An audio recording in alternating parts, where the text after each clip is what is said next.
Hey, hello and good morning everyone. I'm Jennifer, the Executive Director of the British Malaysian Chamber of Commerce. Thank you for joining us this morning for the BMCC in Conversation with series. This morning, we are delighted to have with us Ms. Natalie Black, Her Majesty's Trade Commissioner for Asia Pacific, to kick off our first session of the BMCC in Conversation series. Let me just give you a brief background about Natalie. Natalie's position as the Trade Commissioner for Asia Pacific covers Northeast Asia, Southeast Asia, and Australasia. I'm right, Natalie? Hi, Absolutely. Natalie. Yes. Natalie was just sharing with me. She has been in this role for nearly 2 years. How time flies, yeah? So just to let you know, previously, before taking on this role, Natalie was the Deputy Head of the number 10 policy unit, where she championed UK's tech sector and developed the new modern industrial strategy. In addition to this role, Natalie has held the post of Director of the Internet Arms Unit, where she coordinated efforts to tackle the challenges of Internet, including terrorist use and online safety. Her role in the civil service, her first role in fact, was as the Deputy Director, then Director of the Office for Cybersecurity in the Cabinet Office, where she oversaw the National Cybersecurity Strategy and the National Cybersecurity Program. So, and I'm also informed that before joining civil service, Natalie was the Chief of Staff for Security at the London Organising Committee for the Olympics and Paralympic Games, London 2020. Great role, Natalie, interesting, and a managing consultant. So a remarkable resume indeed, and we are very, very delighted to have you with us, Natalie. Joining Natalie today is BMCC Chairman, Mr. Andrew Sill. Hi, Andy. Hi. Hi, Jennifer. And hi. Andrew, or fondly known to many of us as Andy, is currently the Managing Director and Head of Commercial Banking for HSBC Malaysia. Andy will be hosting the dialogue with Natalie this morning. So before I pass the session to Andy, can I just give everyone some housekeeping rules? So please do be forthcoming with your questions during the session. Send your questions to the Q&A function available, please, at the bottom of your screen, or if you're using an iPad, it'll be at the top of your screen, instead of the chat function. So those of you who have submitted the question, thank you very much. And they have been shared with our speakers for today. So Natalie and Andy will try as much as possible to answer the questions if time permits. So with that, enjoy the session. May I now invite Andy to take over the session. Andy, over to you. Thanks very much, Jen. And just to add my very warm welcome, Natalie. Thank you so much for joining us this morning on this webinar. I think as Jen outlined, it's a very, very impressive resume, and I think we're very, very lucky to have you in the region as Her Majesty's Trade Commissioner for Asia Pacific. And I think it's testimony to the job that you've been doing, that it doesn't seem like you've been here 2 years. The time's just really flown by. And I think that's a reflection of the energy and commitment you brought to the role. And we've certainly seen you very visible and supportive in terms of Malaysia over your time in the role. So much appreciation for that. I don't want to take up too much time because you know, the main reason is to hear from Natalie this morning. But I think this is something which certainly myself and many of our members have been looking forward to for a number of weeks since we announced this webinar.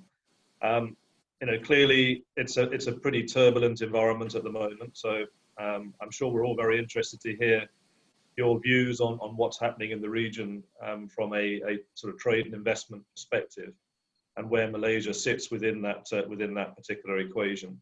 And I guess the other thing obviously is, you know, how do you see things moving forward in a COVID-19 environment, and how do you see that impacting Malaysia and other countries in the region, and the impact on UK companies looking to invest in the region and Malaysia specifically. So Anyway, that's enough from me. Natalie, the floor is yours. I'm sure we're going to get a barrage of questions coming through during your chat and subsequently as well. So over to you, Natalie. Thank you. Hello, everyone. Good morning, and thank you so much for inviting me to join you today. It really is an honour, and I just want to take this opportunity to say a particular thank you to Andrew, Jen, and the whole committee, because I think that you genuinely set the bar very, very high in the region in terms of what you do through the chamber. It was noticeable how quickly you managed to shift from the real world to the online world during MCO. And I think I'm right in saying that this is the 29th virtual event that you've put on. So maybe I should be a bit offended that I'm your 29th invitee, but I think that's really genuinely very impressive and not an easy thing to do at all. So thank you. But of course, you don't just do events. You are our absolute key delivery partner in Malaysia. And the support that you've provided to British businesses speaks for itself really in the numbers. I mean, last year you supported £26.5 million worth of exports to Malaysia. So we are really, really grateful for everything that you do. And I've already seen your numbers for this year, and I'm pretty optimistic that you'll surpass that. So no pressure. And I note this is recording, so we'll reflect at the end of the year how we've done. But in all seriousness, thank you. The work the team's done is top notch, and we really, really appreciate it. Of course, you know, the world that we live in now only puts relationships like the one that we have with the Chamber at the very heart of how we see the importance of business and how we navigate this very difficult journey over the next few months. But before we go down that road, focusing on COVID, which of course is inevitable, I actually just wanted to take a moment to reflect on where we started at the beginning of the year, because I think a lot of that is actually still true. So if you remember back in January, which yes, definitely feels like a lifetime ago, we had the Foreign Secretary setting out the tilt towards Asia Pacific. His very first trip post-Brexit was to this part of the world, including a trip to Malaysia. And I think that really set out the UK government's commitment to deepening our already brilliant relationships in this part of the world. And none of that has changed. In fact, it's become even more important in a COVID context. And I think that's what I'd like to focus on today. So I was briefly going to offer some reflections on where I think we are with ASEAN more broadly, because I'm sure a lot of your members would be interested in that. And then, of course, what we think this means for the relationship for UK-Malaysia trade, and of course the impact of COVID. So I will try and dust out my crystal ball, but please don't hold me to much of it, because Andrew, particularly with your background, you'll appreciate the numbers are pretty hard to hold on to at the moment. So anyone who thinks they know what's going to happen is the next few months is probably selling you a bit of a yarn. So I'm not going to suggest at all that I have any of the answers, but at least what I can do is offer some reflections from what we're hearing from colleagues and partners across the region. So as I say, you know, we started the beginning of the year at a real high with ASEAN, and that continues. So this week in particular is a very exciting week for us because we have the first ever UK ASEAN economic dialogue with this, which the Secretary of State, Liz Truss, will be co-chairing tomorrow. And again, I think that just shows our commitment to deepening our relationship in this part of the world. Last year, we saw a 10-year high in the UK-ASEAN trading relationship. And across the board, of course, I would say this, but I hope many of your members would agree. I think there's a lot more that we could be doing. And the question is how we prioritise and focus given what we are learning from COVID-19. So in the context of the UK-Malaysia relationship, you know, it's a very good, solid story. So at the end of last year, trade reached 5.2 billion, which was up from 5 billion the year before. And we have a balance of trade whereby both parties are trading about 2.6 billion. And of course, we have a long history in this part of the world. Many of your members have been here, you know, over 100 years in some cases. So we have a solid foundation to build upon, and the question is, what do we do next? I'm hearing a lot of interest from UK tech businesses in particular to expand into Malaysia.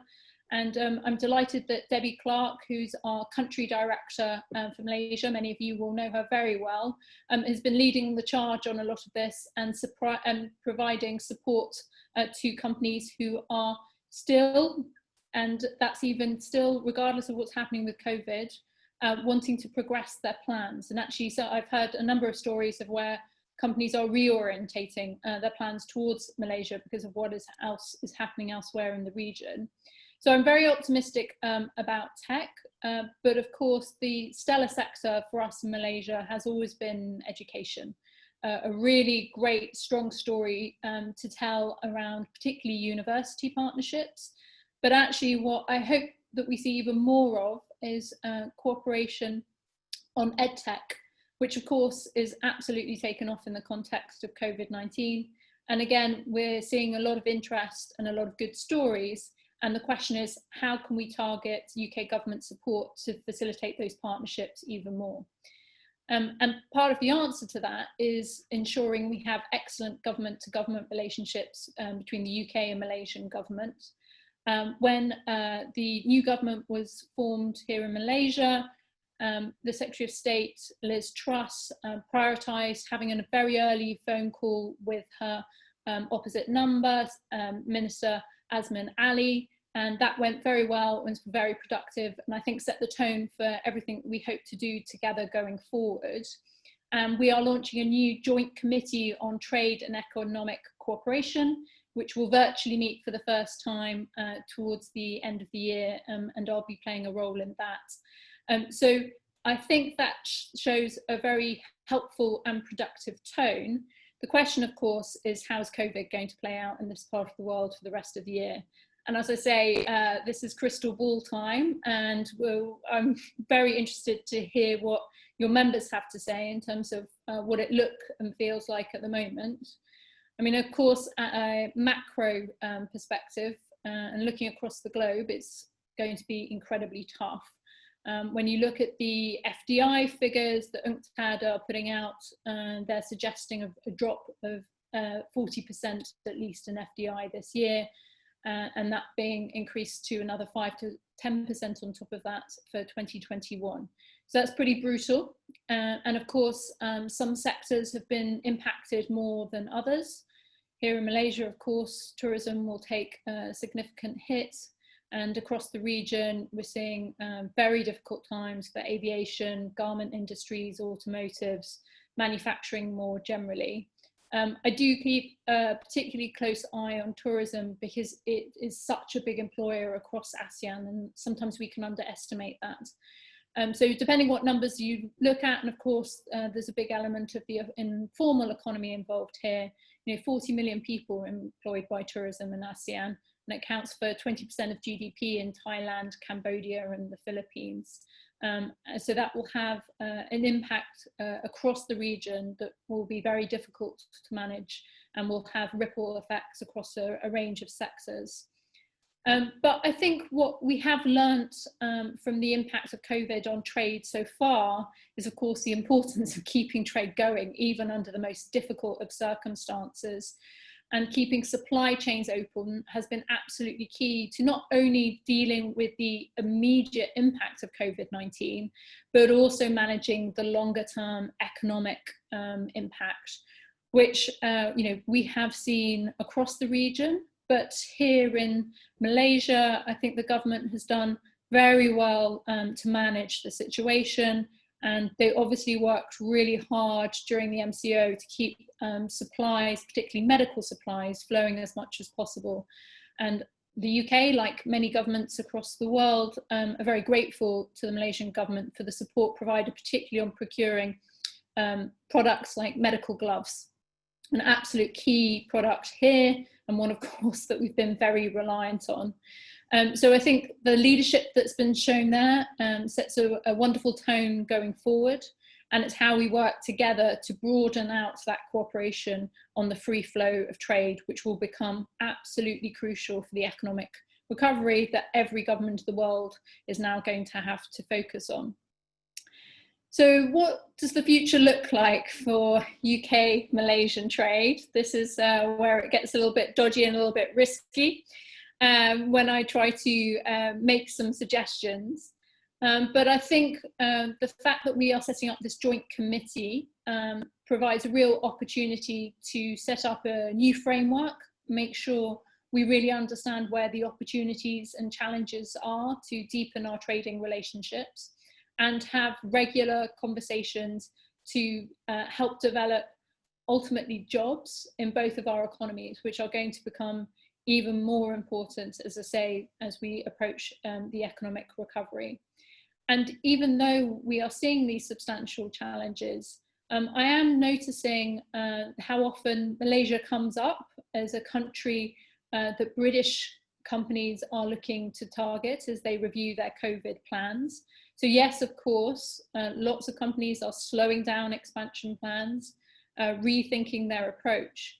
But in many cases, they still want to expand. They are really drawing on the lessons of COVID-19 to understand how they need to be adapting their supply chain. So some of the dynamics that we saw pre-COVID around shifting of supply chains in this part of the world, partly because of the US-China tensions, I think there's an argument that we'll see some doubling down of that, because diversification is going to become the watchword, and companies want to have as much choice as possible in terms of how they lay down their supply chains, and that's something that Malaysia absolutely offers.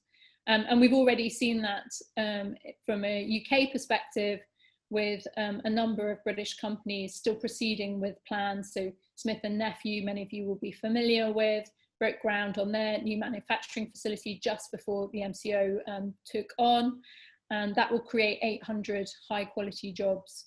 So something really to get quite excited about. And it's also an opportunity that the Malaysian government recognises, and we've seen Martrade really step up their support of Malaysian exporters who want to expand into the UK, because all of the basic tenets of the UK continue. You know, English language, strong legal system, clear regulation.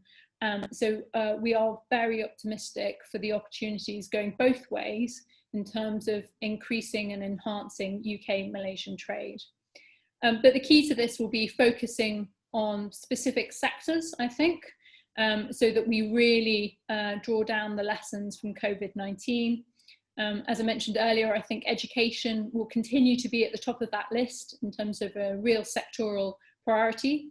And it's why I've actually ensured that the regional lead for education, so the Asia Pacific educational lead, is based here in Malaysia, because I think there's so much experience to draw upon. And we want to ensure that we're doing everything we can to make sure the Malaysian students that want to study in the UK this year will be able to do so. And I know that's something Debbie and the team have been working really, really hard on. And we've been stepping up our support to the technology sector. Now, of course, a lot of that is virtual, but the interest has been very impressive. You know, when we're putting on webinars, we're getting a whole range of different companies, which, to be honest, if we were doing this a year ago, I don't think it would have had the interest in the same way. And looking forward to Malaysia playing a significant role in London Tech Week, and a new digital health virtual trade mission that we have coming up. So I hope I haven't been too bleak. That definitely wasn't the aim, but of course we can't be naive. The next few months, let alone few years, are going to be tough. But I think Malaysia has a number of significant selling points, which we are already seeing come to the fore, which means it's going to be very well placed, not only within ASEAN, but within Asia Pacific, and a key partner for the UK going forward. So thanks so much, Andy, for the opportunity to join you today, and very happy to answer any questions. Okay, thank you. Thank you very much, Natalie. Whilst I let the admin guys sort out the questions, and we can move to that that part of the webinar. I mean, really interesting comments from you, and I think what's very encouraging is that almost sort of pre-COVID, during COVID, and post-COVID, Malaysia seems to get mentioned in dispatches quite a lot. and I think that's something which is which is very, very encouraging. I mean, I think, you know, a lot of the conversations that we have in the chamber around Malaysia's role in the global supply chain, and I think whilst the Malaysian economy is picking up okay, it's surviving okay. You know, most industries are back to 100% operation again. There's always that concern that a lot of Malaysia's manufacturing is destined for overseas markets, and it's those markets picking up and the demand coming from those markets is going to be critical to Malaysia's survival and thriving going forward. So it's really encouraging what you're telling us in terms of the interest in Malaysia going forward, and particularly as you see that, you know, given some of the tensions that are existing in other markets and the requirement for some countries and some industries to move out of certain markets into other alternatives, and Malaysia being one of the recipients. So thank you very much for that. I guess a sort of a follow-on question would be, you know, that we know that Department for International Trade has a regional sector approach to support UK businesses in ASEAN. You touched on this a little bit, but what do you see are the standout opportunities for UK businesses in Malaysia? And what more could possibly be done to ensure that the support from the Department for International Trade is fully leveraged on? Well, thanks very much, Andy. And that's a great question. Again, we'd be very interested to hear what your members think. But sort of at the top of my list, as I mentioned, is definitely education and technology. But a third area to add to that list would be infrastructure. When you look across the region, many governments are really doubling down and betting on infrastructure as a key mechanism to help drive the economy going forward. Obviously, it's been a relatively tough market in Malaysia for some time on the infrastructure side. And so I think the question is the extent to which that will start to open up post-COVID. It's something we're watching very closely. When I talk to my opposite numbers, so regional heads for the British infrastructure companies in this part of the world, they usually have Malaysia at the top of their lists of countries to watch in terms of the opening up of opportunities. And when it comes to making sure you're making the most of support from DIT, I mean, firstly, like many organisations, we've tried to move as much as possible online. So whether that's specialist seminars where you can get in-depth technical advice about specific markets, or whether it's to engaging with ministers if you want to raise the profile of maybe a particular project that you're working on. And actually demand for that has been significant. I sort of wonder the extent to which, you know, everyone's going to get fed up of Zoom. We haven't really seen that. If anything, we've seen a steady on increase, even during August when a lot of people are on leave. So we want to maintain that support for as long as it's needed. But particularly on the sector side, I want to ensure that all the relevant companies know who they should be speaking to on the sector side to get that really tailored support and advice. So if any of your members are working on anything at the moment and they're not actually clear who they should be working to or engaging with, then please do get in touch with Debbie in the High Commission in KL, and Debbie Clark will be able to offer advice on whether it's specifically her team that should be engaging with on the Malaysia side, or if it's a particular sector question, she can make sure that you're dovetailing with the individual there who can provide the real dedicated support as well. Great, thank you. So, okay, there's a nice segue into one of the first few questions that's come through, and it relates to infrastructure. And this is there a forum for supporting exchange of insurance services associated with trade and infrastructure development in Asia through the Trade Commission? Hi, I see that question's come from Lee Warner. Thanks, Lee, very much for that question. It's a really good point. So when we look at our infrastructure offer, and it's actually something I'm going to talk to a couple of Malaysian companies about over the next few weeks, We think one of the strongest assets of engaging with British companies is the broader service package that we can put around it. So whether that's on the insurance side, the audit side, design side, for example. So Mike Collins, who is the head of infrastructure for Asia Pacific in DIT, he's based out of Singapore. He is regularly bringing together British infrastructure companies to talk about this kind of issue. Now, what we haven't done yet is specifically focus on insurance. So if that's something you think we should be doing, then be more than happy to put you in touch with Mike after this, and he would be keen to take that forward. So I think that's a really good point to raise. Okay, thank you. Now the next question is from Tony Collingridge, who was Debbie's predecessor.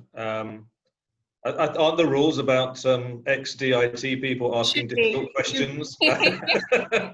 Anyway, this is probably on many people's minds at the moment, and that's in relation to the political environment in Malaysia and whether it's affecting UK company interest in the market. Hi, Tony. Great to hear from you, and a very good question, even if it's a tricky one. So, look, I also think it's a fair question as well. And I should caveat it by saying I don't think there's a country in the world at the moment that doesn't have a difficult political environment, not only because of COVID, but just the nature of worldwide politics at the moment. So I think the challenge around the political questions is actually, for many British companies, they probably don't quite understand what is going on and don't actually have visibility of any of that. So the level of understanding is still pretty immature in terms of understanding the Malaysian market, as you will well know from all of your experience. So I think that's something that we can help both directly through DIT, but also collaborating with our Malaysian colleagues to explain where the opportunities and challenges are of dealing with any new market, whether that's Malaysia or anywhere else. But I hope that sort of diplomatically answers your question. Yeah, very well done, Natalie. I mean, I think the only other thing I would add about the political situation here is that rarely will you sit in a country where everybody is in unanimous agreement about something the government has done. But I think the people I talk to, it's pretty clear to me that everybody's very impressed and supportive of the way the government has managed COVID-19. And it's, you know, there are political challenges in Malaysia, we all know that, but I think it's really good to see that something as critical as this is getting the unanimous backing of the electorate. And I think that's something very positive and gives a large degree of stability in what are very difficult circumstances at the moment. And I'm not sure there's many governments around the globe at the moment that get those sort of plaudits from its populations. But anyway, okay. Another question that came in prior to today, and this is from Bill Addington, and he'd like to ask you whether the ongoing FTA negotiations between the UK and Australia are likely to include the discussion of reciprocal visa exemptions for nationals of both countries along the lines of the existing Trans-Tasman agreement between Australia and New Zealand. So, Bill, thank you. Oh, sorry, a little bit of echo there. Thank you very much for that question, and thanks as well for the interest in the deal with Australia. I'm very lucky on my region in terms of Asia Pacific that we have 3 out of the 4 new, and we hope big FTAs going forward. So I'm personally very excited about what we can do with Australia, and I think you're seeing that reciprocated across the boards. So Secretary of State Liz Truss and her opposite number, Simon Birmingham, are regularly in contact and have a really great relationship around these discussions. So it's a really positive environment. You're probably aware that we finished the first rounds of trade negotiations just over a month ago. These kinds of issues were discussed. It's really sort of in terms of the popular dialogue, probably the question I get asked the most often, and there's definitely a lot of interest in both the UK and in Australia in this particular issue. You won't be surprised though that I can't give you any detail in terms of how that is coming out. And we are in the process at the moment of scheduling the next round of discussions, but we're very optimistic about the opportunity with Australia. And personally, I think this is going to be one of the deals that could be really exciting for us.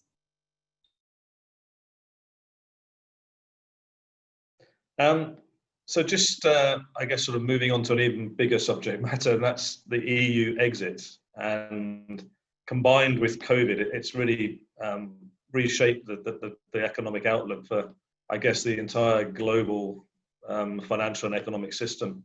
Do you think there are any upsides for the UK economy in the light of these seismic shifts that have perhaps gone unnoticed? In terms of the negotiations around Brexit, or? I think just generally, I mean, there's so much discussion around the EU exit and COVID-19. Yeah. You know, are there any opportunities that are coming out of this for the UK economy? And then I guess as a result of that might have a positive impact in terms of the relationship with the ASEAN countries and specifically Malaysia. Yeah, definitely. So, I mean, first of all, in terms of the relationship between Brexit and COVID, the Economist Intelligence Unit has come out and said that one of the upsides of Brexit will be the increased flexibility of the UK government to respond, because we will be making our own trade policy. And a key tenet of that trade policy is going to be our relationship with ASEAN. Sort of back to what I was just saying at the beginning of the year, the real tilt to Asia Pacific. I think there's a recognition across the board that there's so much more that we could be doing in this part of the world. And of course, the ASEAN economy, when you look around the world, is really one of the most exciting. You know, expected to be the fourth largest economy as a bloc by 2030. Young, dynamic population. Very keen to engage around the world. And I think all of that is true, even in the context of COVID-19. And in some ways, I think those tenets are actually going to double down, because what we've all realised is the importance of diversified trade relationships and keeping those relationships open and free as much as possible. So I think the next few months, and as I say, probably years, is going to be around making sure that that does happen. And the meeting that we have tomorrow, the UK ASEAN economic ministers meeting, is really an opportunity to start exploring avenues about what we can all be doing together. And I hope that, when we can travel more, that of course we'll be seeing British ministers here even more. But in the interim, they've maintained their virtual contacts and really showing that I hope that the UK wants to double down in this part of the world. And one of our key ways to do that is applying for dialogue partner status in ASEAN. So through our EU membership, we've been a big supporter of ASEAN, and now having left the European Union, we want to continue that and actually step it up through dialogue partner status from the perspective of the UK. Okay, I guess sort of linked to that, and to the extent that you can share anything with us, does the UK have any planned, or are you in the process of having any ongoing trade discussions specifically with Malaysia? So the first step will be this new dialogue. Yeah. And across ASEAN, a process that we started off at the end of last year is joint trade reviews. So we kicked off the first with Indonesia and then with Thailand. And these are an opportunity to really understand our trading relationships and look at what the opportunities and of course challenges currently are. And what are the steps we could take to explore and grow them. So when we look at Malaysia, for example, we have really strong goods trading relationship, makes up about 60% of our trade. And actually there's a lot more that we probably collectively could be doing on services, going back to the really good question about insurance.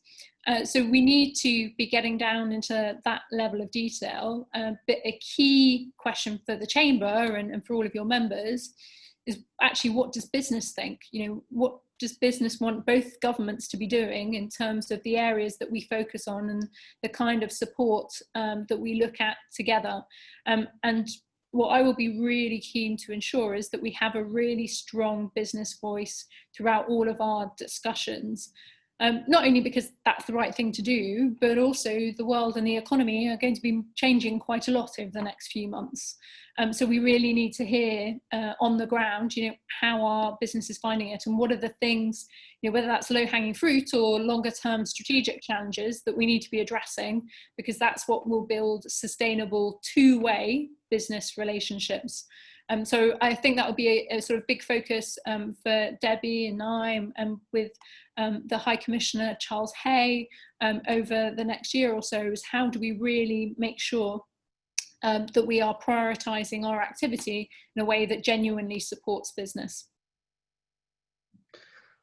That's great. Thanks very much, Natalie. You kind of answered my next question, which was really how can the, because we've got several, obviously a lot of members on the line, as well as members of the board and Jen and the executive team. So I did want to ask you what more can than the chamber do to support you, but I think you've comprehensively answered that question for me. Well, the only thing I would add is personally something I find really helpful, and you know, other members of the team will have views, is case studies.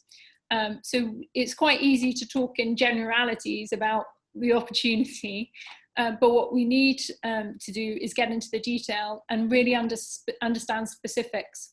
So whether that's market access barriers, so you know, a particular company is having a particular problem, and then what we can do is make sure that we quantify it and we really understand, actually, is it worth putting in the respective investment of resources to do something about this or not, right? Having very transparent conversations around that. But also case studies from, you know, where you have maybe companies who are operating elsewhere in the region very successfully on certain issues, but for whatever reason haven't been able to make that work in Malaysia. Being able to do the comparison, again, really, really very helpful. And then, of course, hearing how Malaysian companies are finding it accessing the UK market. And again, where the specific case studies of, for whatever reason, something hasn't quite worked, then making us aware of it so that we can champion the cause and do what we can to fix it. Yeah. Okay. Well, I hope Jennifer made a lot of notes around that, and we'll certainly continue to partner with you wherever we possibly can. I think one of the issues at the moment is it's just very difficult to travel from Malaysia. So obviously the UK 14-day quarantine rule has been relaxed for Malaysians or people travelling from Malaysia, but getting permission to travel is still quite difficult to exit Malaysia, and I think that's a potential hurdle that the government here will have to overcome, because I think permitting travel, selective travel, is going to be a very important aspect of continuing to promote trade and investment between the two countries. Yeah, so I mean, maybe something that, yeah, sorry.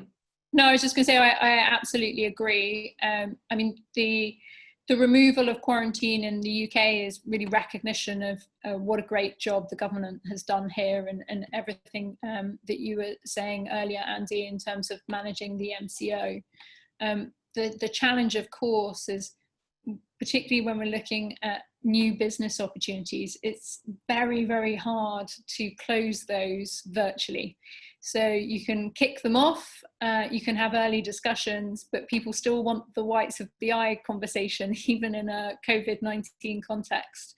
So I think you're right, that is going to be key.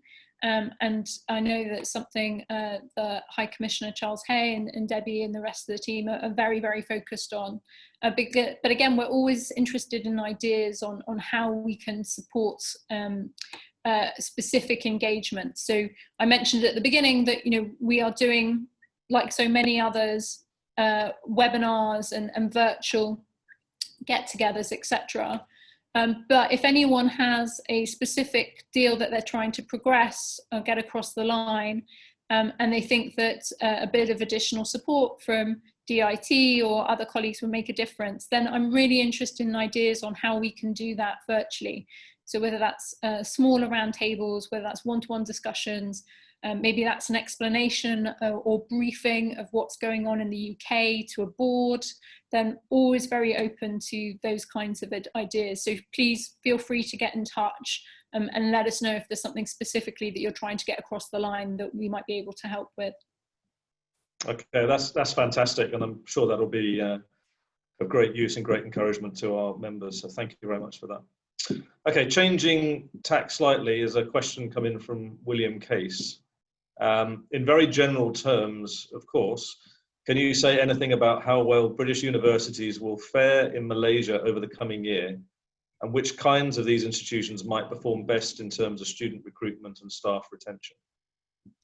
Well, thank you very much for the question, William. Particularly, you know, it's important to shine a light on the education sector in Malaysia, because it really is best of the best in terms of how we've seen British companies come to this country in particular, develop long-term deep relationships, and ultimately produce really excellent students that are finding great jobs.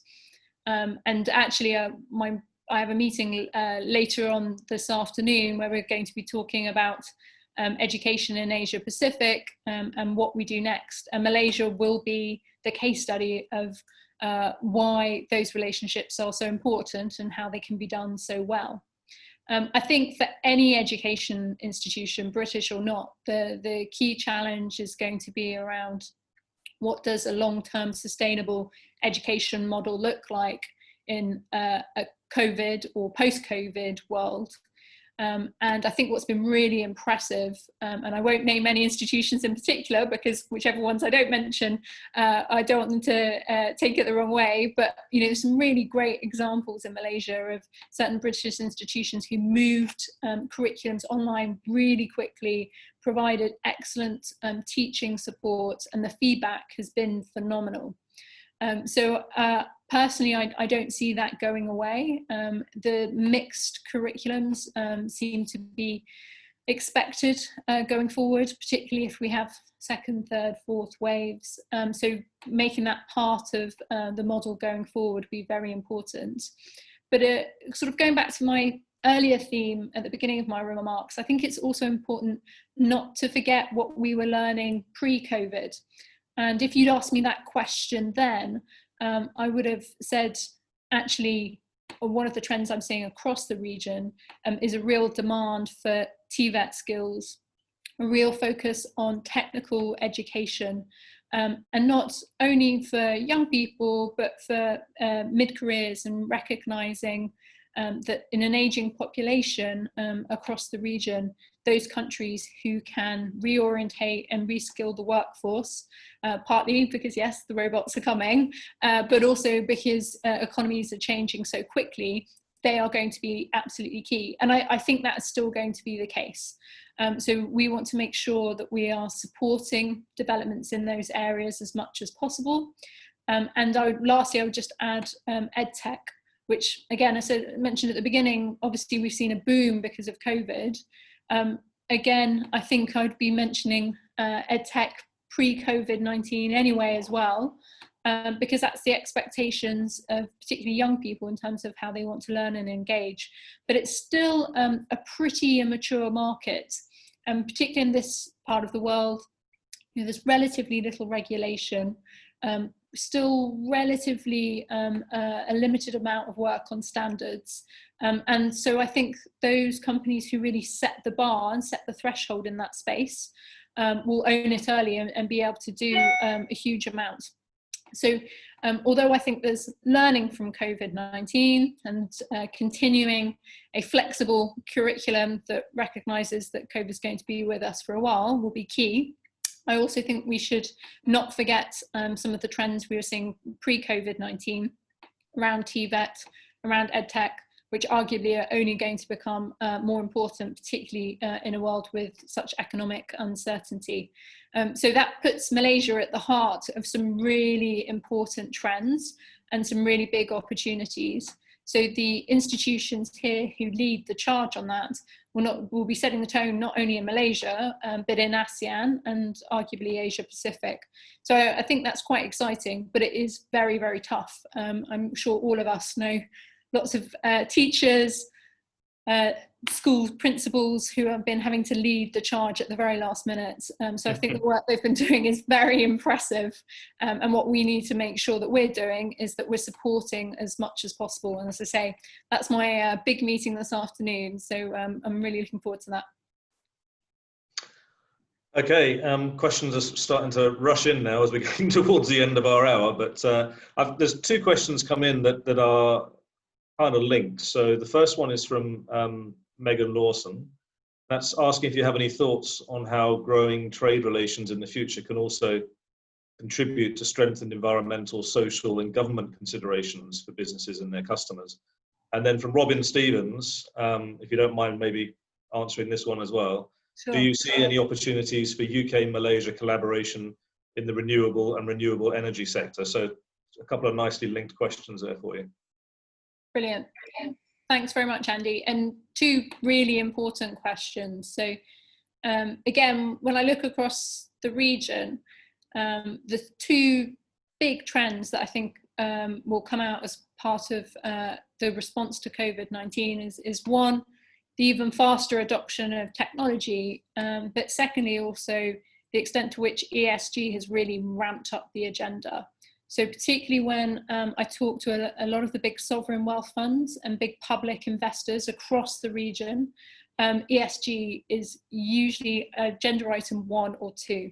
And it really seems to be a focus at a board level now, which I think is personally very encouraging.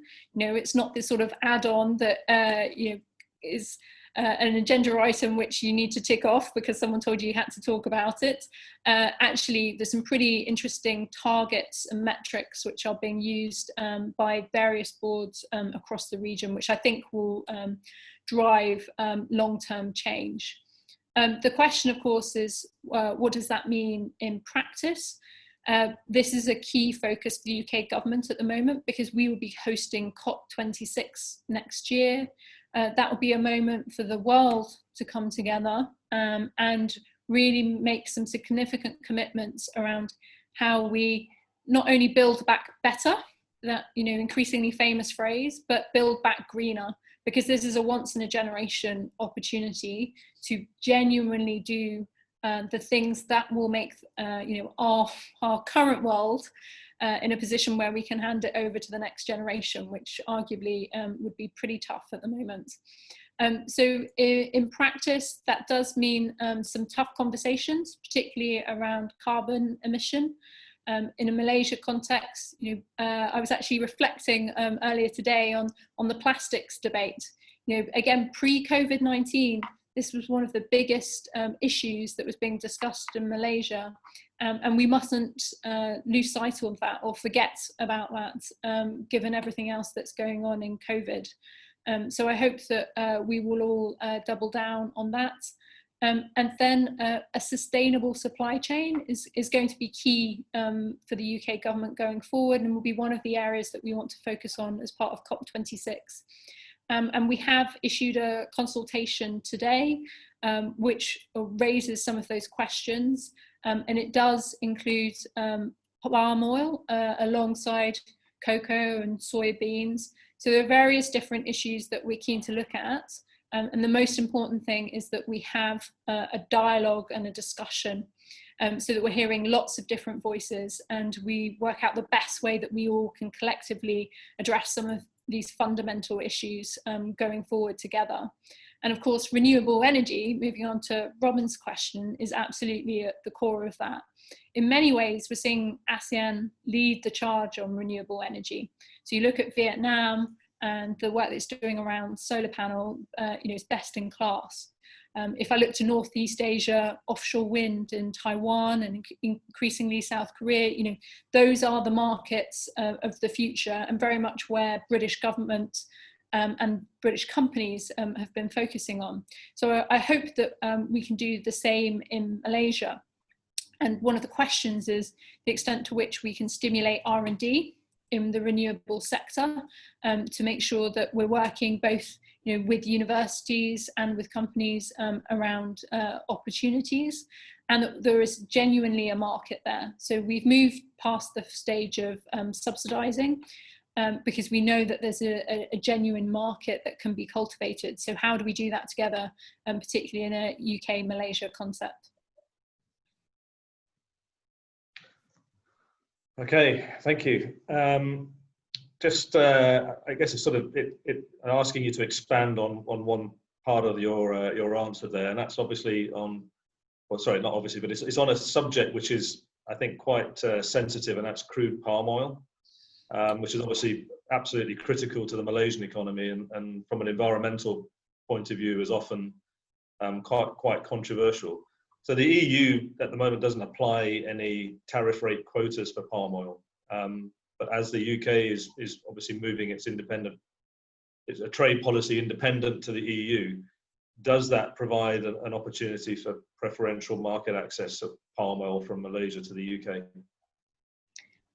Well, I wanted to mention palm oil earlier, Andy, because we've talked about this a lot, and I've been really grateful actually for all the engagement I've had from the Chamber on this, and I know Debbie and Charles are as well, because there are a lot of misconceptions around the UK and palm oil. You know, we don't ban palm oil. It's been quite frustrating when we've been trying to get that message across and explain our quite different position to our friends in the EU, and how it is nuanced, recognising how the market operates in Malaysia.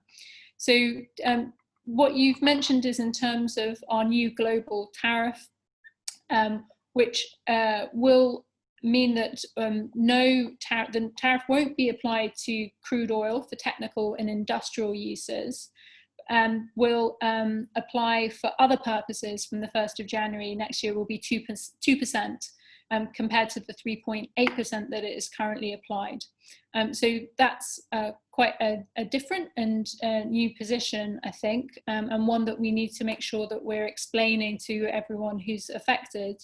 But as I say, there's also a new consultation today around how we ensure confidence from the UK perspective in the supply chain that involves anything around deforestation. So it continues to be, you know, not the easiest issue to navigate.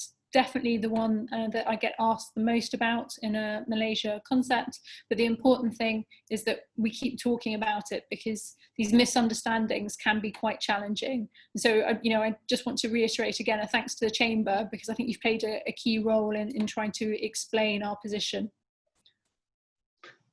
Yeah, I mean, it's interesting, Natalie. I mean, from a UK government perspective, it's not dissimilar to the banks. You know, there's a perception that the banks just don't bank palm oil companies, but we do, but there has to be under certain guidelines and environmental considerations. So it's a very topical, very controversial subject, and not always that well understood. So we're very happy as a Chamber to continue to work with yourself and DIT to make sure that the right messages are conveyed where appropriate. Thank you. Okay, I think we've got 5 minutes left. I've kind of run out of questions. I can't see any in the Q&A panel from everybody that's attending. So we're probably getting towards the end, and that's just nice, because it's 12 noon is the witching hour when we finish. Natalie, is there anything else you'd like to say in conclusion before I pass back to Jen to close things off? No, it's. I think I'll just end by sort of emphasising the point around asking for support and help. When I do this role, you know, Jen says, you know, I've been doing it for 2 years now. Absolutely love it. It's a complete pleasure and honour. The only time I get frustrated is when you come across a company who say, "Oh, 4 months ago I was having such a problem with X. I just wish I'd known that I could have come to you and maybe you could have helped." And of course, then I describe how we could have helped. So it's really an ask from me, whether that's directly your members or wider network. If you're hearing, particularly at the moment where, you know, we do know it's so challenging for so many different companies and so many different contexts, if you think that DIT might be able to help, then please do get in touch with us. First point of call should be Debbie Clark in the High Commission in KL, and then we can explore what we can do to support. But the worst thing is to hear, subsequently that a company's been through a really difficult period, whether that's a Malaysian company trying to get into the UK or a British company trying to get into Malaysia, and they just didn't know what we could do to help. So please keep spreading the message. Thanks for everything that you guys do. We do really genuinely appreciate it. And as I say, you've set the bar very, very high for the rest of the region. So keep it up, and I'll keep an eye on the numbers for next year. Okay. Thank you very much, Natalie. And I won't say anything about who's your favourite chamber. But thank you very much. I mean, you've taken a barrage of questions there. You've hardly had a chance to take a breath. So thank you very much for that. And some challenging questions as well, which you've not shied away from. Yeah, thank you very much for all your support and the help that you provide the chamber. And I think it's increasingly clear to me, and I'm sure very clear to everybody else on the call today, that half the battle with your role is having a passion for the role itself and the opportunity. And I think that comes across loud and clear. So thank you very much and all the very best. Okay, Jennifer, over to you. Thank you. Thank you. Let me just say thank you to Natalie too for the valuable insights. And Andy, I have been taking notes just in case to follow up. And Natalie, I also wanted to add, when we talked about renewable energy, we do have an energy committee among our members. And one of the sector, the renewable energy is a priority sector for us. We are looking at initiative to look at how UK, Malaysia can stimulate the sector in Malaysia, and there is a working group set up to look at the opportunities here in Malaysia. And the chamber is also, at least for the next 6 months or so, supporting the COP26 plans by the High Commission. We are looking at a conference on green financing and the whole supply chain itself. So just to share with you, we are looking at that. So thanks again for your valuable insights. I'm sure the members have appreciated very much, especially I'm sure they will be reaching out if they need any support. And Andy, thank you so much. Again, an amazing and a fantastic session together to both of you have done it. So with that, thank you to everyone who is joined us. I hope you enjoyed the session. So look forward to the next session again. Keep connected with us. And stay safe and stay healthy.